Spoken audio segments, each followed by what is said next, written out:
मेरे प्यारे मित्रों, आप सभी को आरती अक्षरा का प्रेम प्रणाम। क्षर से अक्षर यात्रा में आप सभी का स्वागत है। आइए सुनते हैं उसका अगला भाग। साथियों, गीता पढ़ लेना, गीता कंठस्थ कर लेना बहुत आसान है, लेकिन जिस चेतना में स्थित होकर कृष्ण ने गीता का उपदेश दिया, उसे आत्मसात करना उतना ही मुश्किल। भगवान बुद्ध के वचन है कि मैं जो कह रहा हूँ मैं उसके लिए जिम्मेदार हूँ, लेकिन जो तुम समझ रहे हो उसके लिए मैं जिम्मेदार नहीं हूँ। प्यारे मित्रों, गीता चेतना की शिखरतम अवस्था में दिया गया उपदेश है, और जब हम चेतना की उच्चतम अवस्था में स्थित होकर इसको पढ़ते हैं, तभी गीता के उपदेशों के भीतर छिपे मर्म को समझ पाते हैं। जिस प्रकार दूध के अंदर मक्खन छुपा हुआ होता है, जो कि दूध का सार है, निष्कर्ष है, ऐसे ही गीता के उपदेश के एक एक शब्दों में, एक एक अक्षर में मर्म छुपा हुआ है। इसे वही साधक या पाठक आत्मसात कर पाते हैं जिनकी चेतना जागृत है। गीता बेहोशी में जिंदगी जी रहे लोगों के लिए नहीं है। यद्यपि वे लोग गीता को पढ़ लेंगे, लेकिन वे अपने अपने हिसाब से अर्थ लगाएंगे और वंचित रह जाएंगे उस अमृत वर्षा से जो पूर्ण अवतार श्री कृष्ण के मुखारविंद से हुई थी। साथियों, यद्यपि धृतराष्ट्र के प्रश्न से ही गीता का उद्गम हुआ, उसने ही पूरी गीता सुनी, पर वह जैसा गीता सुनने से पहले था वैसा ही गीता सुनने के बाद भी रहा।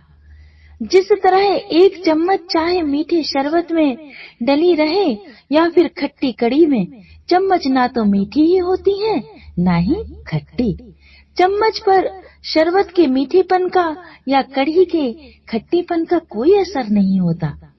धृतराष्ट्र भी उसी निर्जीव चम्मच की तरह था, जो ज्ञान गंगा में पड़ा रहने के बावजूद भी उसके स्वाद से वंचित रहा। यदि हम गौर से अपने जीवन को देखें तो वैसे ही निर्जीव चम्मच जैसी स्थिति क्या हमारी नहीं है? हम परमात्मा के सागर में हिलोरे ले रही बूंद हैं, और फिर भी प्यासे के प्यासे। धर्म क्षेत्र और कुरुक्षेत्र हमारे ही भीतर है। जब हम जागृत चेतना वाले होते हैं तो हमारा जीवन धर्म क्षेत्र अर्थात आध्यात्मिक क्षेत्र होता है, जो कि सकारात्मक ऊर्जा और सत्व से पूर्ण होता है। कुरुक्षेत्र है हमारी अपनी आत्मा से दूरी। हमारी अपनी आत्मा से दूरी होने पर जो हम खंड खंड जीवन जीते हैं, जो बिखरा बिखरा संघर्षपूर्ण जीवन जीते हैं, वही है कुरुक्षेत्र। साथियों, स्वर्ग और नरक कहीं बाहर नहीं है। हमारी अपने स्रोत के पास उपस्थिति ही स्वर्ग है, और स्रोत से अर्थात आत्मा से दूरी ही नरक है। कुछ लोग आध्यात्मिक होने पर संसार से पलायन कर जाते हैं, परंतु साथियों, अध्यात्म और संसार एक ही सिक्के के दो पहलू हैं, एक गाड़ी के दो पहिए हैं।